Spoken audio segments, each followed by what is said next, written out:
दुष्यंत ने ब्राह्मी ऋचाओं का, विवाह की ऋचाओं का पाठ करते हुए अग्नि की साक्षी में, और उन्होंने गांधर्व विधि से विवाह संपन्न किया और संपन्न करके गर्भाधान किया। और इसके बाद वे वहाँ से चले गए और उन्होंने यह भी कहा कि देवी, मैं प्रतिज्ञा करता हूँ तुम्हारा जो पुत्र होगा वही इस धरती का चक्रवर्ती सम्राट होगा और तुम महान सती साध्वी होगी। ऐसा कह करके महाराज चले गए। इधर श्री महर्षि कर्ण आए, और जब कर्ण आए, महाराज लिखा है कि जिस समय दुष्यंत का विवाह गांधर्व विधि से शकुंतला के साथ हुआ, आकाश में देवताओं ने दुंदुभियां बजाईं और आकाश से अनवरत पुष्पों की वर्षा होने लगी, क्योंकि एक महान विभूति का अवतरण होने वाला है। मानो इस विवाह महोत्सव का समर्थन देवताओं ने किया। आकाश से पुष्पों की वर्षा होने लगी है। गायन्त्यो मधुरम तत्र देवै शक्रोभ्युभासत। उस समय इंद्र ने आकर के कहा, देवी शकुंतले शक्र उवाच, शकुंतले तव सुतः चक्रवर्ती भविष्यति बलम तेजस्य रूपंच न समं भुवि केनचित्। देवी, तुम्हारा पुत्र चक्रवर्ती सम्राट होगा, उसका बल, उसका तेज, उसका रूप, उसकी समानता करने वाला सृष्टि में और कोई दूसरा नहीं होगा। ये हजारों अश्वमेध वाजपेयी आदि यज्ञ करके ब्राह्मणों को तृप्त करेगा, अग्नियों को तृप्त करेगा। ऐसा आशीर्वाद दे करके इंद्र चले गए हैं, देवता चले गए हैं, महर्षि कर्ण पधारे हैं। और महाराज जी जब कर्ण पधारे हैं तो देखो कैसा हमारे भारतवर्ष के पवित्रात्माओं का पवित्र इतिहास है। शकुंतला अपने पिता कर्ण के आने पर दौड़कर उनका आदर करती थी। आज शकुंतला बाहर नहीं आई, भीतर बैठी है, बहुत दुखी है, लज्जित है। कर्ण ने कहा, मेरी धर्मपुत्री शकुंतला कहाँ चलेगी? ब्रह्मचारियों, शकुंतला कहाँ है? शकुंतला की सखियों से पूछा, शकुंतला कहाँ है? क्या मुझ तपस्वी से रुष्ट हो गई हो? क्यों नहीं आ रही हो सामने? बहुत प्रेमाग्रह पूर्वक बुलाया है। शकुंतला लज्जित होकर के आई है और आकर के शकुंतला ने कहा कि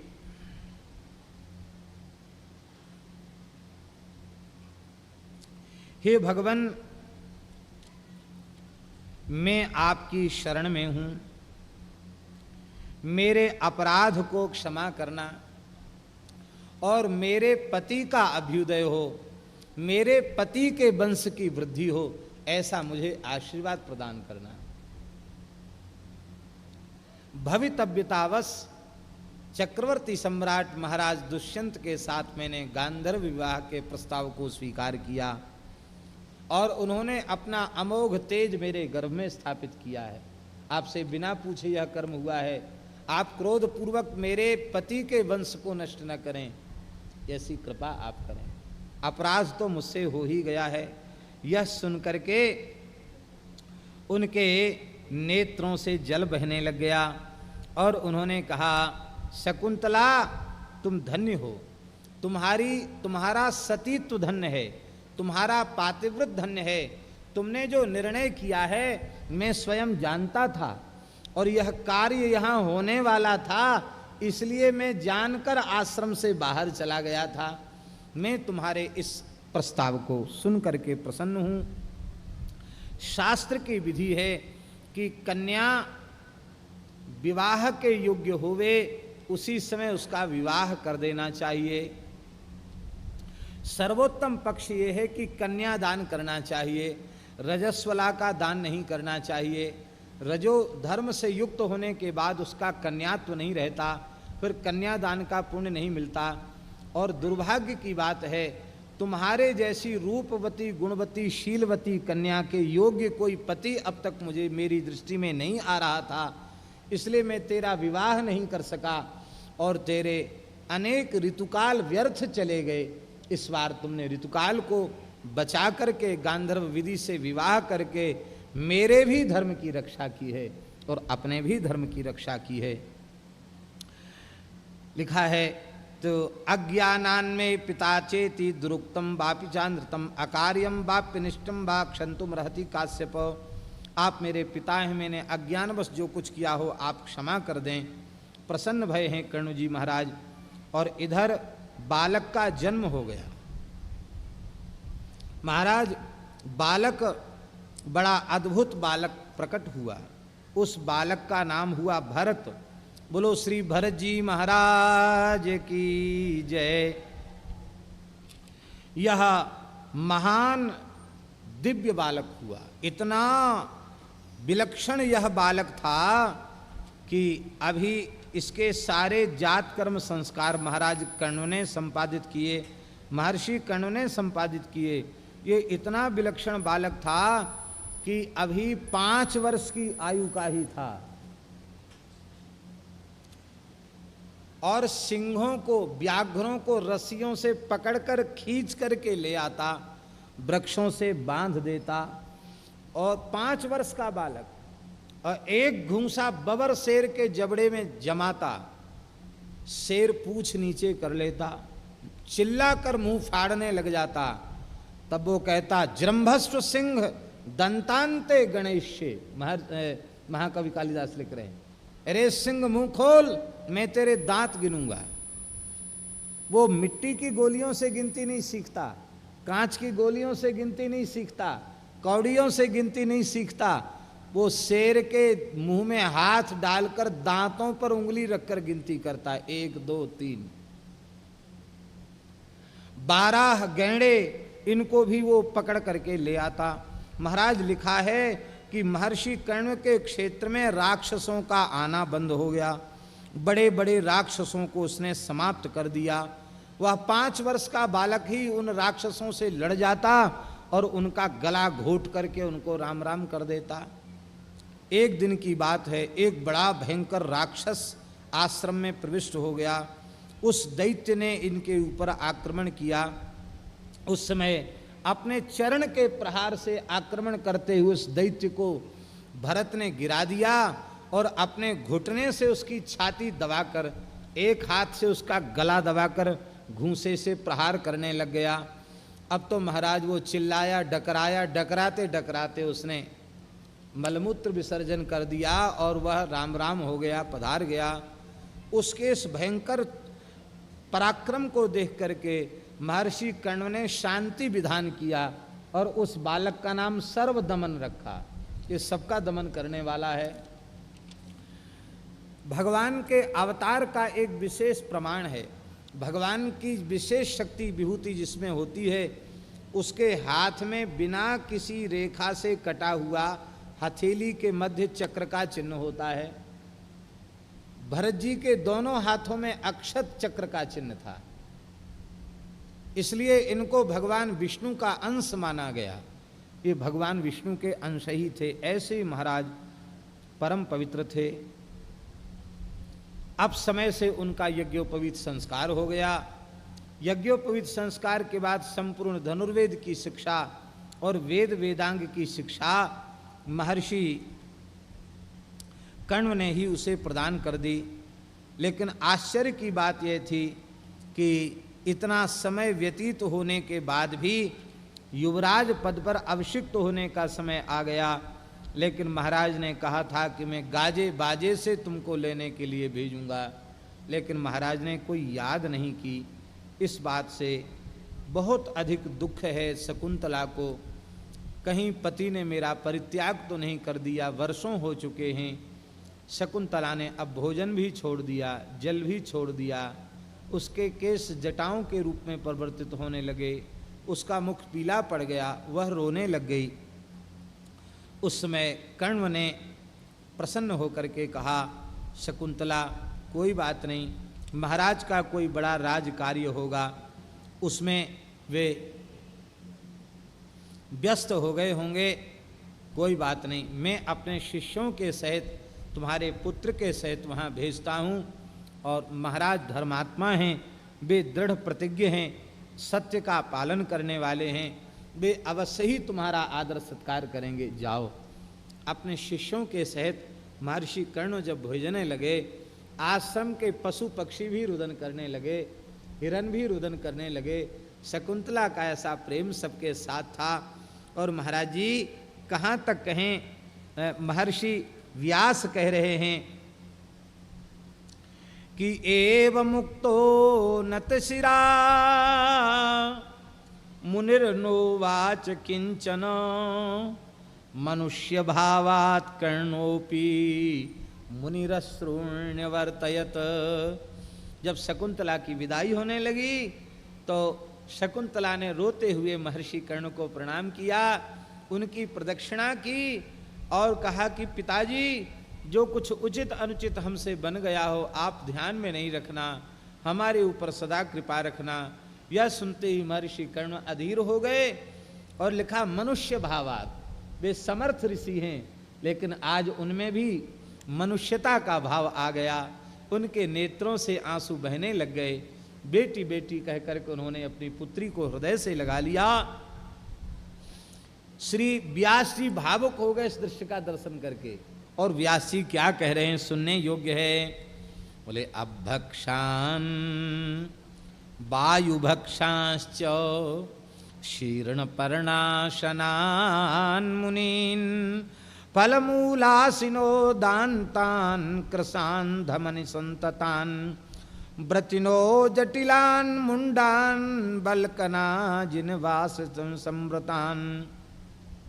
ऐसे ऋषि जो केवल पानी पी के रहते थे, कोई हवा पी के रहते थे, कोई पत्ता चबा के रहते थे, कोई कंदमूल फल खा करके रहते थे, ऐसे महान ऋषियों को बुला करके कहा कि ये मेरी पुत्री है। रोने लगे, आप लोग महान तपस्वी हैं लेकिन आप लोग स्वयं इसको प्रेम पूर्वक वहां तक पहुंचा करके आवें। तपस्विनी के वेश में शकुंतला वहां तक पहुंची है और अपने पुत्र के साथ, युवा पुत्र के साथ, अभी ज़्यादा नहीं है, 12-13 साल की उम्र है भरत जी की। ओ महाराज एकदम हट्टे कट्टे वज्र के समान सुदृढ़ शरीर वाले खड़े हैं। कहा महाराज मुझे स्वीकार करो, बेटा ये तुम्हारे पिता हैं, प्रणाम करो। दुष्यंत जी जानकर भी अनजाने बन गए। महाकवि कालिदास जी ने तो एक मुद्रिका की कल्पना की है कि वो अंगूठी जो दी थी वो गिर गई और उस अंगूठी को दिखाने से, इसी का नाम अभिज्ञान शाकुंतलम में एक अंगूठी दे करके गए थे। लेकिन इस अंगूठी की चर्चा महाभारत में नहीं है। महाभारत में तो लिखा है कि दुष्यंत जानते थे कि ये शकुंतला है और ये मेरा पुत्र है, लेकिन उन्होंने जानकर भी ऐसा अभिनय किया। उन्होंने कहा तपस्विनी तुम क्यों आई हो यहाँ, मैं तुम्हें पहचानता नहीं, जानता नहीं, तुम कौन हो, किस लिए यहाँ आई हो, अपने पुत्र के सहित तुम्हारा यहाँ आने का क्या प्रयोजन है। शकुंतला ने कहा महाराज आप जानते हुए अनजान के जैसे बर्ताव कर रहे हैं। मैं आपकी अधिकृता धर्म पत्नी हूँ, गांधर्व विधि के साथ आपने मेरे साथ विवाह किया है और ये आपके द्वारा ही उत्पन्न यह देवोपम राजकुमार आपका ज्येष्ठ पुत्र है। आपने जो शर्त रखी थी उस शर्त का आप पालन कीजिए।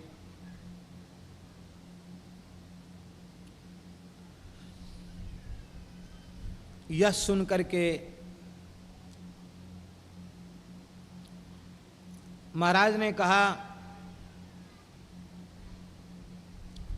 कि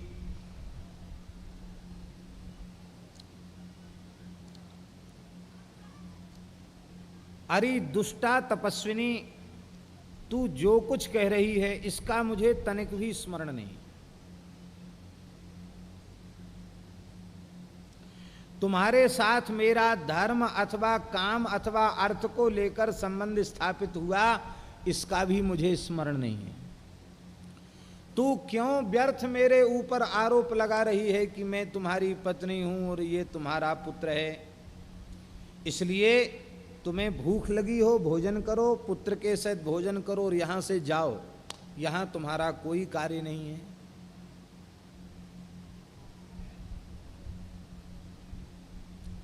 आप लोग सोच रहे होंगे कि हे भगवान, सब कुछ किया हो, बड़े धर्मात्मा, और ऐसे सभा के बीच में अनजाने बन गए और शकुंतला के साथ ऐसा व्यवहार कर रहे हैं। किस हृदय का हृदय विदीर्ण नहीं होगा। लेकिन ऐसा कहकर मौन हो गए राजा। सभा में सन्नाटा छा गया और तपस्विनी शकुंतला तेज से जल उठी। उसके नेत्र लाल हो गए, होठ फड़कने लगे और उसने तिरछी चितवन से देखते हुए कहा, यहाँ महाराज जी एक बड़ी ऊंची बात लिखी है। यहाँ लिखी है कि यद्यपि तपस्विनी पतिव्रता शकुंतला में इतना तेज था कि वह सबको जलाकर भस्म कर सकती थी, लेकिन वह परम पतिव्रता नारी होने के कारण भरे दरबार में इतना अपमान सह लेने के बाद भी उसने अपने तेज से किसी का अनिष्ट नहीं किया। उसने सहन किया, उसने क्षमा किया और उसने कहा कि देव, आप जानबूझ करके साधारण मनुष्यों के समान व्यवहार कर रहे हैं। हमें किसी गवाही की आवश्यकता नहीं है, हमें किसी प्रमाण की आवश्यकता नहीं है। अत्र ते हृदयं वेद सत्यस्य इवानृतस्य च। हे राजन, क्या झूठ है क्या सच है, इसके लिए गवाह की जरूरत नहीं होती है। मनुष्य की आत्मा ही जानती है कि वह क्या झूठ है और क्या सच है। आप अपनी आत्मा से पूछिए, हमसे पूछने की जरूरत नहीं है, हमारी बात मानने की जरूरत नहीं है। आप अपनी आत्मा का भी अपमान कर रहे हैं, आप अपनी आत्मा की आवाज़ को ठुकरा रहे हैं, यह आपके लिए उचित नहीं है। देखो राजन, मैं आपको धर्म का सार बतला रही हूँ। आप परम धर्मात्मा हैं, किंतु फिर भी मैं आपको धर्म का सार बतला रही हूँ। स्मारये त्वाम न शिक्षये, मैं तुम्हें शिक्षा नहीं दे रही हूँ, मैं केवल आपको स्मरण करा रही हूँ। एकोऽहमस्मि च मन्यसे त्वं न हृच्छयं वेत्सि मुनिं पुराणं यो वेदिता कर्मणः पापकस्य तस्यांतिके त्वं ब्रजिनं करोषि। महाराज, इतना सुंदर यह श्लोक है, इतना सुंदर श्लोक है कि यदि इस श्लोक का रहस्य हम लोगों की समझ में आ जाए तो हम लोगों का जीवन अत्यंत पवित्र हो जाएगा। शकुंतला कह रही है कि हे महाराज, आपने जो कुछ आश्रम में पहुंचकर किया, लगता है यह मानकर किया कि एकांत में मेरे इस कृत्य को मेरे अतिरिक्त कौन और जानने वाला है। यही जानकर मनुष्य छिपकर के अपकर्म करता है, किंतु सर्वांतर्यामी परमात्मा से किसी भी जीव का कोई भी शुभ अशुभ कर्म छिपा हुआ नहीं है। आप परमात्मा की व्यापकता को भुला रहे हैं, और जो परमात्मा की सत्ता का अनुभव न करे उसी को नास्तिक कहते हैं। और जब आप नास्तिकता पर आ गए हैं तो आप धर्मात्मा कैसे हुए? धर्मात्मा मनुष्य परमात्मा की सत्ता को हर समय स्वीकार करता हुआ यह अनुभव करता है कि हम जो कुछ कर रहे हैं वह नहीं, हम जो सोच रहे हैं उसे भी परमात्मा मेरे भीतर बैठा हुआ परमात्मा देख रहा है। इस बात को अच्छी प्रकार से अनुभव करने वाले लोगों का जीवन अत्यंत पवित्र हो जाता है। मन्यते पापकम कृत्वा न कश्चित् वेत्ति मामिति विदन्ति चैनम देवाश्च यश्चैवान्तरपुरुषः। मनुष्य पाप कर्म करके समझता है कि मेरे इस पाप को कोई नहीं जानता, लेकिन देवताओं से छिपा हुआ नहीं रहता है और परमात्मा से छिपा हुआ नहीं रहता। हे महाराज, आप कहते हैं कि कौन गवाही है, किसकी साक्षी में मैंने तुमसे विवाह किया? तो देखो महाराज, कान खुलकर सुन लो, हमारे गवाह ऐसे हैं जो रिश्वत खोर नहीं है, जिनको खिला पिला के बस में नहीं किया जा सकता। हमारे गवाहों के नाम सुन लीजिए: सूर्य, चंद्रमा, वायु, अग्नि, अंतरिक्ष, पृथ्वी, जल, हृदय, यमराज, दिन रात, दोनों संध्याएं और धर्म, ये इतने हमारे गवाह हैं।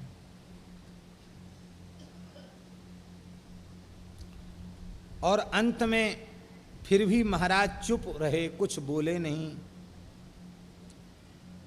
तब अंत में शकुंतला ने कहा, महाराज अब कान खोलकर सुन लीजिए, मैं आगे बोलने में समर्थ नहीं हूं। यदि धर्म की दुहाई देने के बाद भी आपके ऊपर कोई असर नहीं पड़ता तो आप कान खोलकर सुन लीजिए। यदि मे याचमानाया वचनं न करिष्यसि दुष्यंत शतधा मूर्धना ततश्चेद्य स्फुटिष्यति।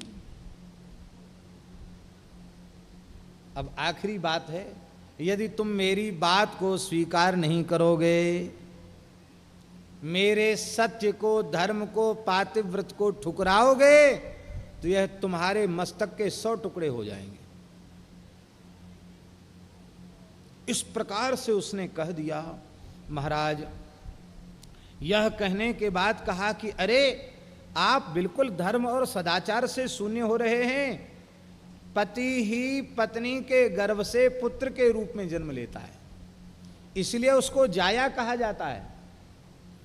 इसलिए महाराज जी धर्मशास्त्र का एक सूक्ष्म रहस्य ये भी है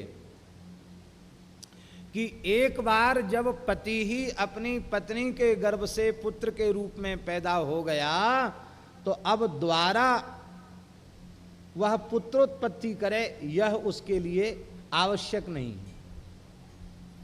क्योंकि एक बार जब स्वयं ही उसमें उत्पन्न हो गया तो द्वारा वह संतान उत्पन्न करे, इसकी उसे कोई आवश्यकता नहीं। इस प्रकार के वचन भी शास्त्रों में आए हैं, इसलिए उसको जाया कहा जाता है। भार्या क्यों कहा जाता है, जाया क्यों कहा जाता है, सबकी अलग अलग व्युत्पत्ति बताई है। और कहा देखो ये तुम्हारा पुत्र है। पुत्र जानते हैं किसको कहते हैं? पुत्र शब्द का अर्थ व्युत्पत्ति महाभारत के अनुसार पुन्नामनो नरकाद यस्मात् पितरम त्रायते सुतः तस्मात् पुत्र इति प्रोक्तः स्वयमेव स्वयंभुवा।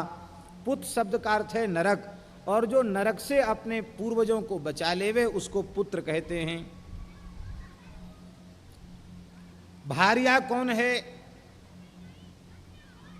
पति के गर्भ से, पति स्वयं ही पत्नी के गर्भ से संतान के रूप में, पुत्र के रूप में जन्म लेता है, तब वह जाया हो जाती है। और सा भार्या या गृहे दक्षा, सा भार्या या प्रजावती, जो गृह कार्य में दक्ष होती है, प्रजावती होती, उसको भार्या कहते हैं। और सा भार्या या पतिप्राणा, सा भार्या या पतिव्रता, उसी को भार्या कहते हैं जो पतिव्रता हो। और यह पत्नी पति का आधा अंग हुआ करती है, इसलिए महाराज आप इसे स्वीकार करो। 2 पैर वालों में ब्राह्मण श्रेष्ठ है, 4 पैर वालों में गाय श्रेष्ठ है, और श्रेष्ठ महापुरुषों में गुरु श्रेष्ठ है। गुरु तत्व से श्रेष्ठ और कोई तत्व श्रेष्ठ नहीं है। और जिसका स्पर्श अत्यंत सुंदर हो, ऐसे उस स्पर्श वालों में पुत्र श्रेष्ठ है। इसलिए ये पुत्र तुम्हारा रो रहा है, कम से कम इसको छाती से लगा करके दुलार करो। फिर भी महाराज कुछ भी नहीं बोले दुष्यंत। तब उसने कहा महाराज मेरा जन्म मेनका के गर्भ से हुआ है, मैं महर्षि विश्वामित्र की पुत्री हूँ, कर्ण की धर्म पुत्री हूँ, इसलिए आप में झूठ नहीं बोलती, आप सत्य, आपसे सत्य सत्य कहती हूँ। महाराज दुष्यंत ने सारी बात सुनकर के कहा न मैं तुम्हें जानता हूँ, न मैं तुम्हारे इस पुत्र को जानता हूँ, तुम क्या कह रही हो मेरी समझ में नहीं आता है। तुम्हारी माता मेनका बड़ी क्रूर हृदया थी, जिसने तुम्हारा पोषण नहीं किया, शिखर पर निर्माल्य की भांति उठा करके फेंक दिया। तुम्हारे पिता विश्वामित्र भी बड़े निर्निक्रोश थे, निर्दयी थे, जो तेरा जन्म दे करके भी उन्होंने तेरा लालन पालन नहीं किया। और अब तेरी बात हमारी समझ में नहीं आती है, क्योंकि झूठ बोलना स्त्रियों का स्वभाव होता है।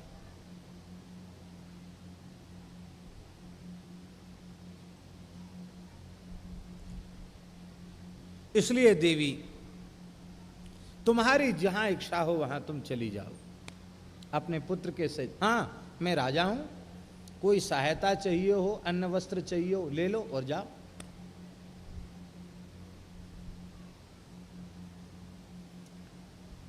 शकुंतला ने कहा महाराज बिल्कुल ठीक कह रहे हैं आप,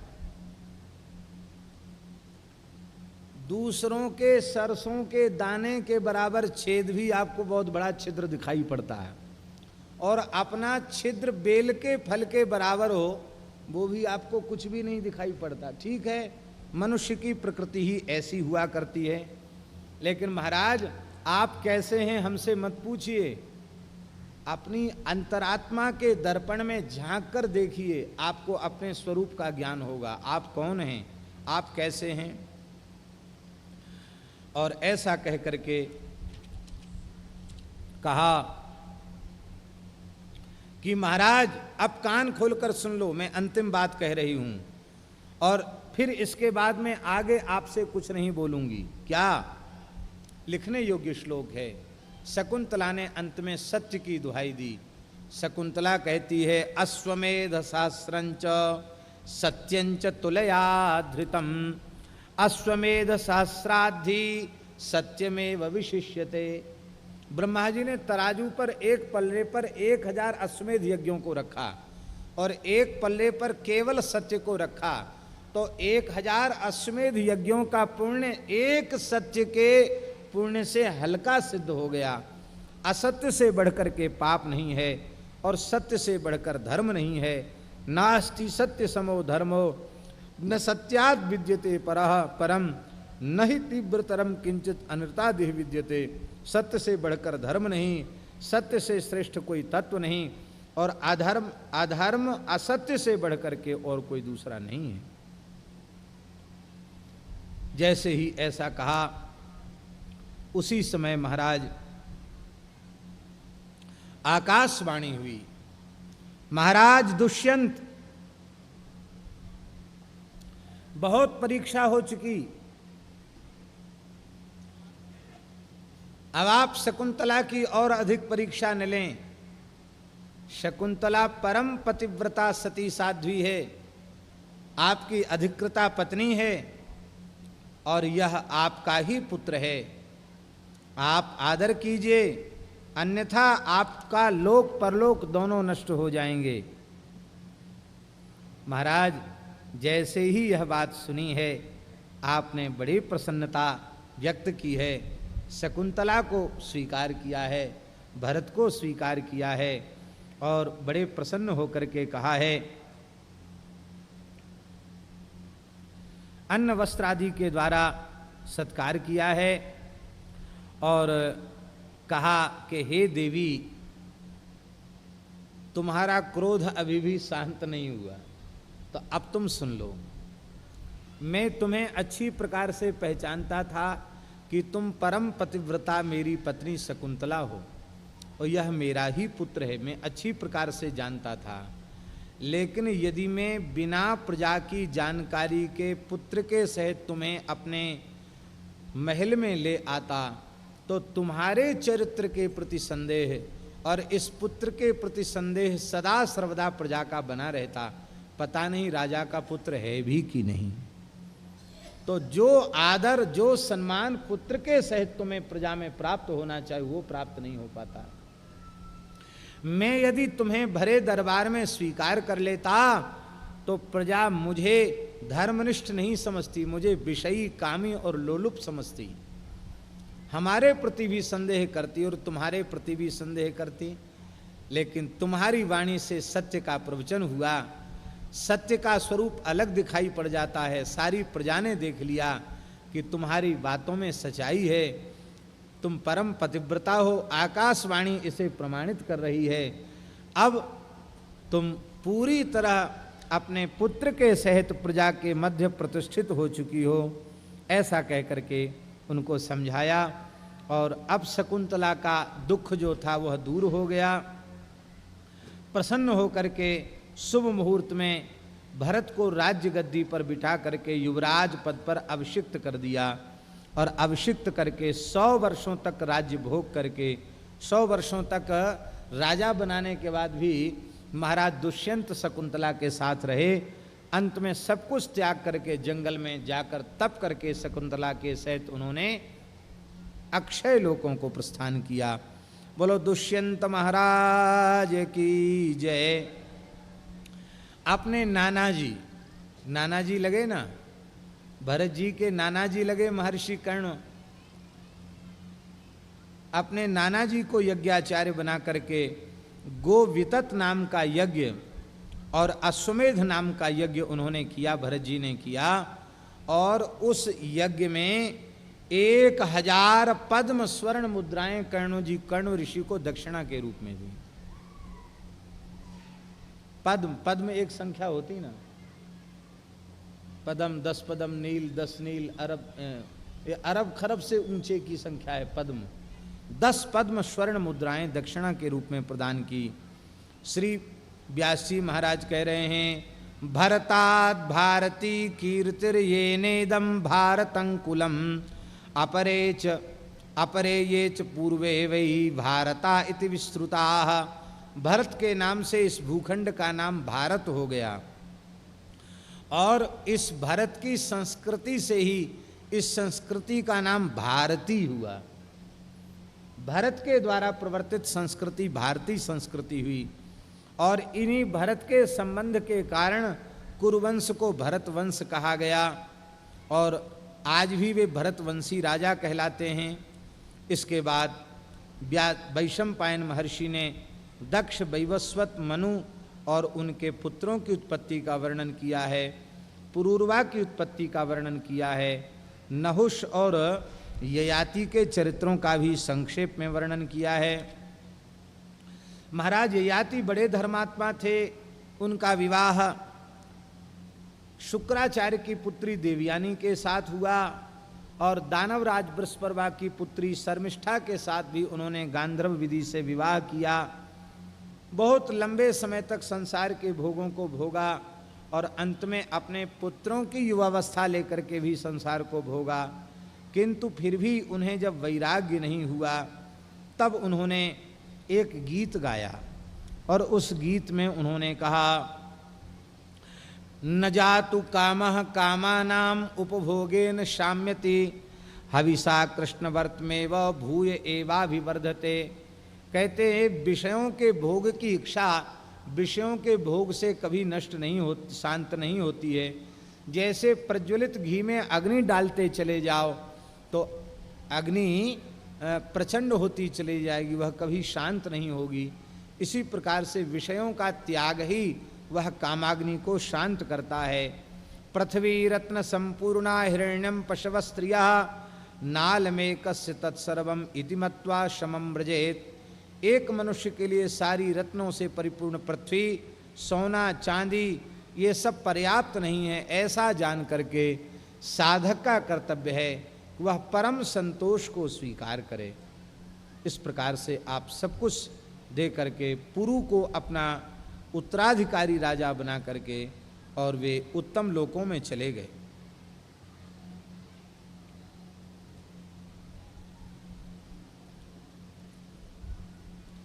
सूत जी ने, जन्मेजय जी ने कहा, महाराज वो तो बहुत पवित्र युग था। उस युग में एक ब्राह्मण कन्या का विवाह शुक्राचार्य की पुत्री का विवाह भरतवंशी महाराज ययाति के साथ कैसे हो गया, यह एक बड़े आश्चर्य की बात है। आप कृपा करके यह चरित्र विस्तार पूर्वक सुना में। चरित्र बहुत विस्तार में है, हम संक्षेप में उसका वर्णन कर रहे हैं। देवता और दैत्यों में युद्ध बहुत काल से चल रहा है, देवासुर संग्राम चल रहा है, आज भी चल रहा है और आगे भी चलता रहेगा। दो पक्ष हमेशा होते हैं, असुर पक्ष और असुर पक्ष। समाज में ऐसी घटनाएं हम लोगों को देखने के लिए लगातार प्राप्त होती रहती हैं। देवता बार बार पराजित हो जाते। एक बार देवताओं ने बैठक की, बोले हमारी पराजय का कारण क्या है? बोले हमारी पराजय का कारण है दैत्यों के गुरु शुक्राचार्य को मृत संजीवनी मंत्र प्राप्त हैं। वे मरे हुए दैत्यों को मृत संजीवनी विद्या के प्रभाव से जीवित कर देते हैं। हमारे पास ऐसी शक्ति नहीं है। हमको भी मृत संजीवनी विद्या प्राप्त हो जाए तो बराबर की टक्कर हो जाएगी।